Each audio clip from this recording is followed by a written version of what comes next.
जय श्री कृष्णा। राधे राधे दोस्तों, आज हम बताते हैं किस पाप के कारण महिलाएं समय से पहले ही विधवा हो जाती है और वह कौन सा काम है जो पतिव्रता महिला को अपने जीवन में कभी नहीं करना चाहिए, जिसकी वजह से महिलाएं समय से पहले ही विधवा हो जाती हैं। जानेंगे कथा के माध्यम से। दोस्तों, एक बार माता पार्वती भगवान शिव से पूछती है कि प्रभु श्री समय से पहले विधवा क्यों हो जाती है। तो भगवान शिव कहते हैं, आज अचानक से तुम मुझसे यह प्रश्न क्यों पूछ रही हो। तो माता पार्वती कहती, प्रभु जब मैं आपसे मिलने के लिए आ रही थी तो मैंने मृत्यु लोक में देखा कि 3 महिलाएं जो आपस में सहेली थी और उनमें से 2 महिलाएं समय से पहले ही विधवा होकर सुखी जीवन व्यतीत कर रही थी, जबकि उनमें से एक महिला सुहागन होकर के अपने पति के साथ सुखी जीवन जी रही थी। यह बात मेरी समझ में नहीं आई कि एक महिला पति के साथ सुखी जीवन व्यतीत कर रही है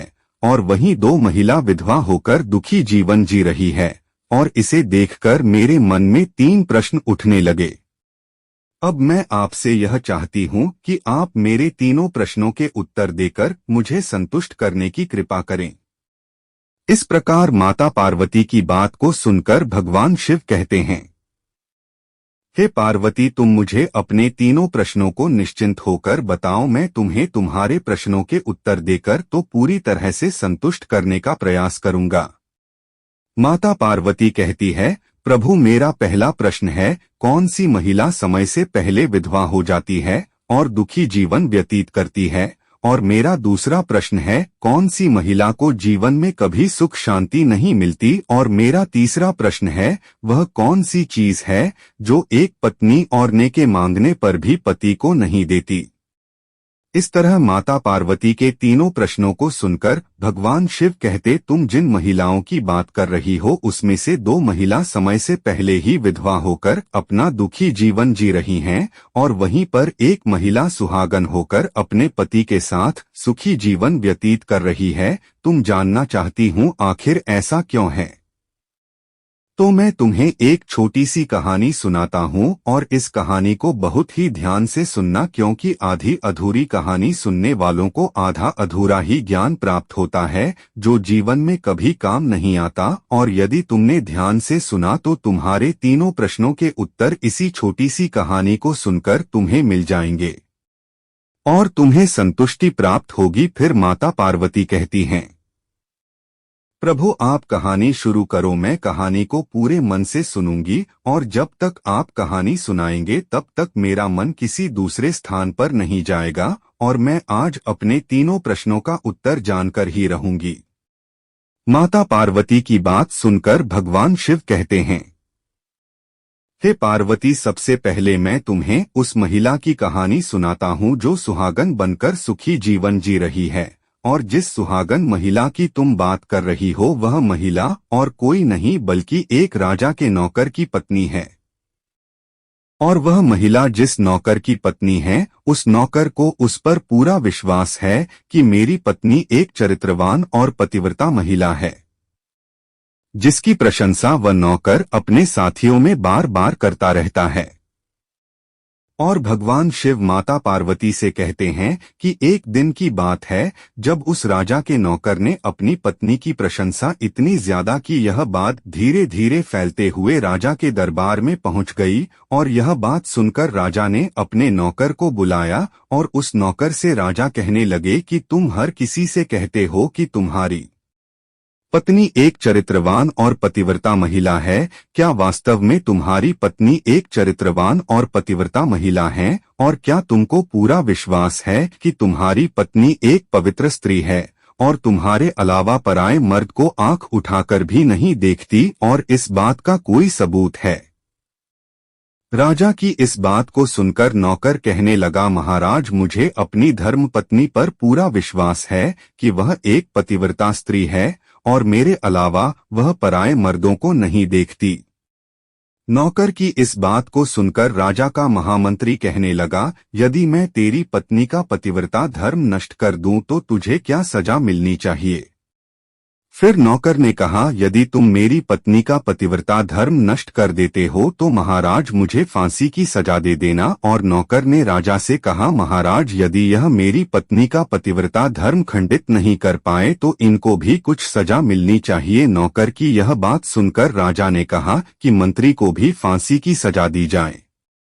मंत्री ने यह बात स्वीकार कर ली और नौकर से पूछा कि क्या वस्तु जिससे तो मान ले कि मैंने तेरी पत्नी का धर्म खंडित कर दिया। तो नौकर ने कहा, मेरे विवाह के समय पर मुझे एक मटका और एक कतार मिली थी और ये दोनों चीजें मेरी पत्नी ने बहुत ही संभाल कर रखी है, क्योंकि यह दोनों चीजें सुहाग की निशानी है। यदि तुम यह दोनों चीजें मेरी पत्नी से लाकर मुझे दिखा दोगे तो मैं मान जाऊंगा कि मेरी पत्नी का पतिव्रता धर्म तुमने नष्ट कर दिया है। तब मंत्री ने नौकर की शर्त स्वीकार कर ली और वह मंत्री शहर में जाता है और एक दूत ही से जाकर मिलता है और जो काम कोई नहीं कर पाता वह काम वह डूडी कर देती थी। और मंत्री ने उस दूरी को सारी बात बताई और कहा, तो कैसे भी करके उस नौकर की पत्नी से मेरा संपर्क करवा दें, इसके बदले तुझे जितना धन चाहिए मैं उतना धन देने को तैयार हूँ। इस तरह मंत्री की बात सुनकर दूती कहने लगी, मंत्री तुम जिस औरत के बारे में बात कर रहे हो वह औरत पूरी तरह से पति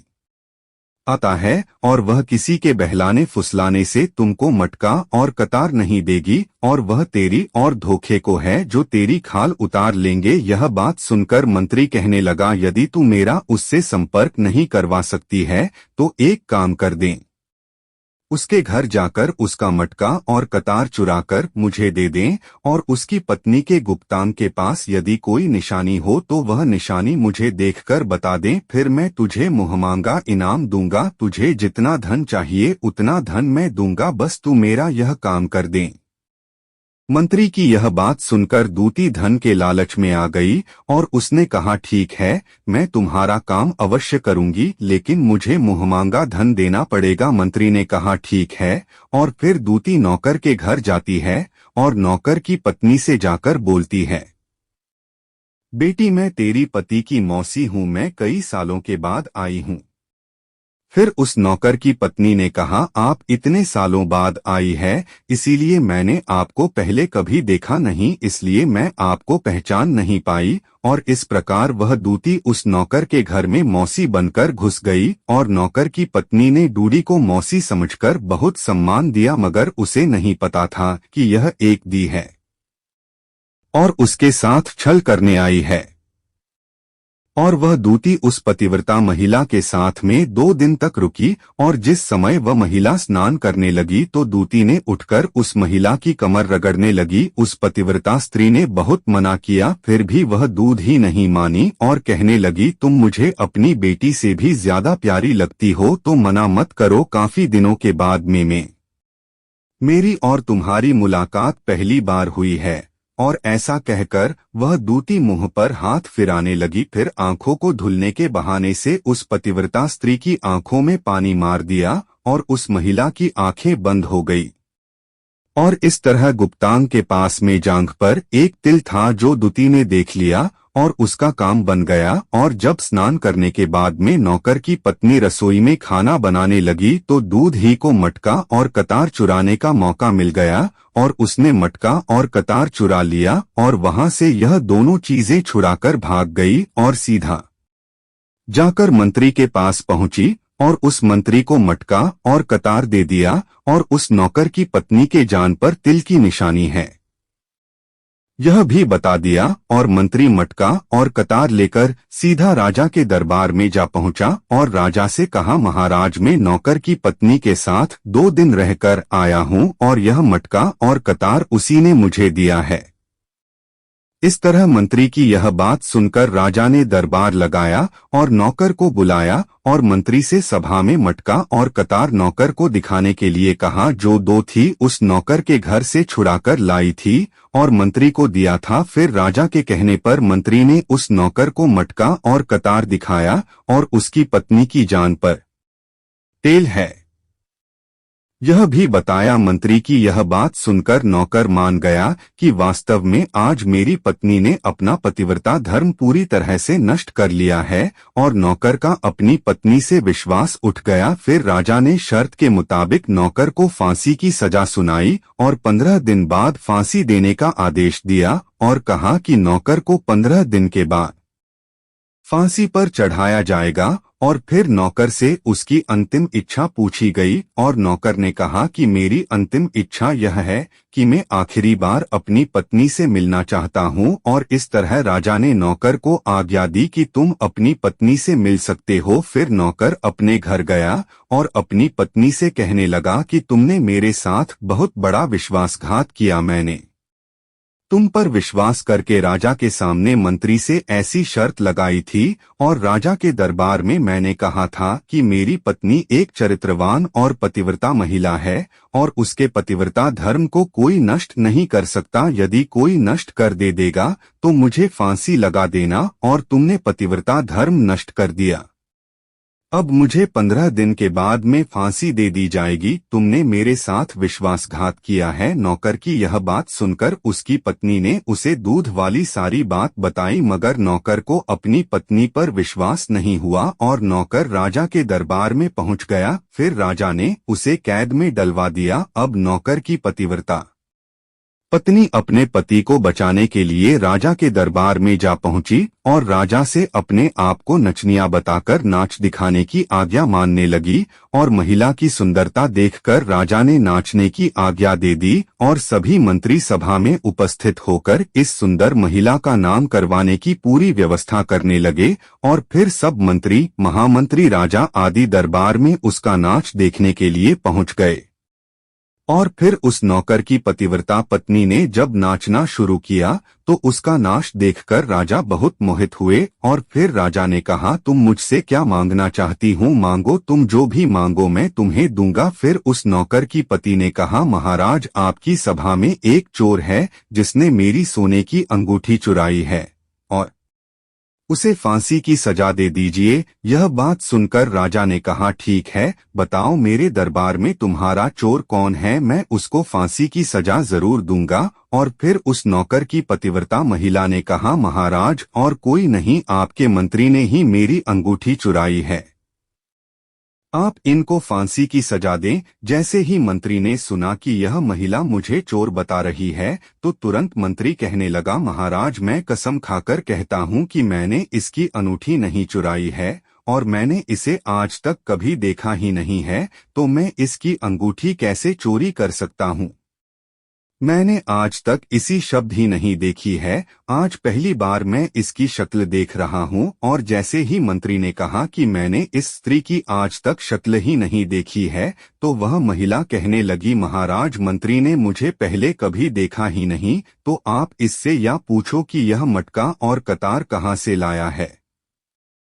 और मैं उसी नौकर की पत्नी हूँ जो आपके यहाँ पर नौकरी करता है और आप मेरे निर्दोष पति को फांसी पर चढ़ाने वाले हैं, इसीलिए मुझे नचनिया बंद कराना पड़ा। और अब मैं आपको इस मंत्री की पूरी सच्चाई सुनाती हूँ। ये जो आपका मंत्री है, इसने मेरे पास में अपनी एक ही को मेरी मौसी बनाकर भेजा था और उसने धोखे से मेरी जान के तेल का पता लगाया और उसी डूडी ने यह मटका और कतार चुराकर इसको दे दिया और आपके मंत्री ने इसके बदले उस दूध को बहुत सारा धन दिया है और मेरे साथ यही छल हुआ है, महाराज। और मैं आज भी पतिव्रता महिला की इस बात को सुनकर राजा ने थी को बुलाया। फिर उस 2-3 राजा के डर से मंत्री की सारी सच्चाई राजा को बता दी, जिससे राजा ने उस नौकर को अपनी कैद से आजाद कर दिया और उसकी जगह मंत्री को फांसी पर चढ़ा दिया। और कहानी को आगे बताते हुए भगवान शिव कहते हैं, हे पार्वती, इस प्रकार उस नौकर की पतिव्रता पत्नी ने अंत में राजा से कहा, महाराज, मैं अपने पति से बहुत प्रेम करती हूँ, मैं चरित्रवान महिला हूँ और मैं कभी भी अपने मुंह से अपने पति का नाम तक नहीं लेती हूँ। इस प्रकार भगवान शिव कहते हैं, हे पार्वती, मेरी कहानी पूरी हो गई। अब तुम अपने तीनों प्रश्नों के उत्तर सुना। तुम्हारा पहला प्रश्न था, कौन सी महिला समय से पहले विधवा हो जाती है। तो जो महिलाएं अपने मुंह से अपने पति का नाम लेती हैं और उनको हमेशा नाम से ही बुलाती हैं, वे महिलाएं समय से पहले ही विधवा हो जाती है और बिना पति के दुखी जीवन व्यतीत करती है, क्योंकि यदि कोई महिला अपने पति का नाम मुंह से लेती है तो पति की उम्र कम हो जाती है और समय से पहले ही उस महिला के पति की मृत्यु हो जाती है और महिला समय से पहले ही विधवा होकर एक दुखी जीवन जीती है। बस यही कारण है कि तुम जिन 3 सहेलियों की बातें कर रही थी उनमें से 2 विधवा इसी कारण से हुई हैं और उनमें से एक नौकर की पत्नी थी जो पतिव्रता महिला थी या महिला कभी भी अपने पति का नाम मुंह से नहीं लेती थी, जिसके कारण वह आज भी सुहागन है और सुखी जीवन व्यतीत कर रही है।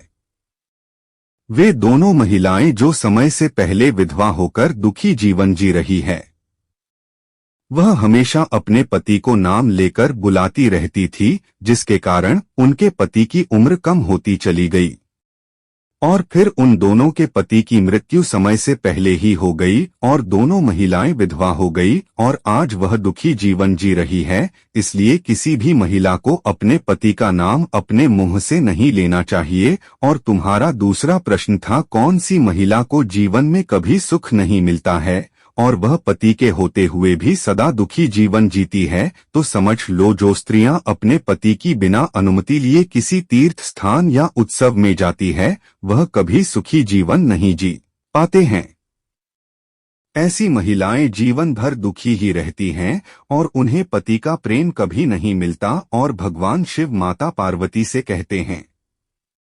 तुम्हारा तीसरा प्रश्न था कि ऐसी कौन सी चीज है जो एक पत्नी अपने पति को मानने से भी नहीं देती है, तो समझ लो वह चीज गाली है। एक संस्कारी और चरित्रवान महिला कभी भी अपने पति को गाली नहीं देती है और जो महिलाएं अपने पति को गाली देती है वह स्त्रियां कभी चरित्रवान नहीं होती और ऐसी स्त्रियां जीवन भर दुखी रहती है।